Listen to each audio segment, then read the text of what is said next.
Hey everybody, I hope you are doing well. I just wanted to go through and show everybody real quickly how to assign multiple assignments on our Pearson Math and Pearson Social Studies. It sounds like a lot of people are doing kind of the same thing as far as our lessons go. So one thing that you can do to make things a little bit easier is instead of assigning things independently, and I'll show you what I mean by that. If I go here to topic 16 and I click on 16.1, there are several different activities that you can do within the topic and within the lesson. As far as fifth grade goes, we are doing a digital quick check, and then we are also watching the visual learning. For the kids are watching the visual learning. One thing you can do to assign these is simply to click on each individual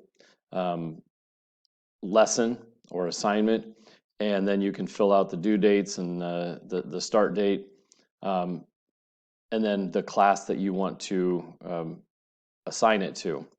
However, an easier thing if you're doing multiple assignments from this page is you can go over here to the side, and if you see the boxes here, you can actually click on multiple boxes, and as they are clicked, you can then scroll back up to the top, and along here on the right side it says assign selected.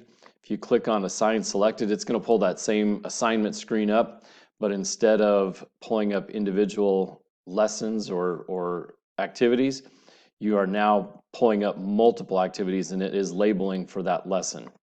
So for example, if we are going to do lesson 16.1, and I'm just going to jump ahead because I'm not exactly sure where that's going to fall, but you can schedule that, and then you can also put a due date, and then once you schedule it for your class, voila, it is an assignment that is created. So now if you go back here to your assignment page, and actually if you go up to classes and click on assignments for math, you will see that 16.1 is scheduled, and you can also see that for fifth grade we've gone through and scheduled multiple activities for these for this lesson for 14.1, and then also you've got the topic assignment or the topic test that you can do at the end.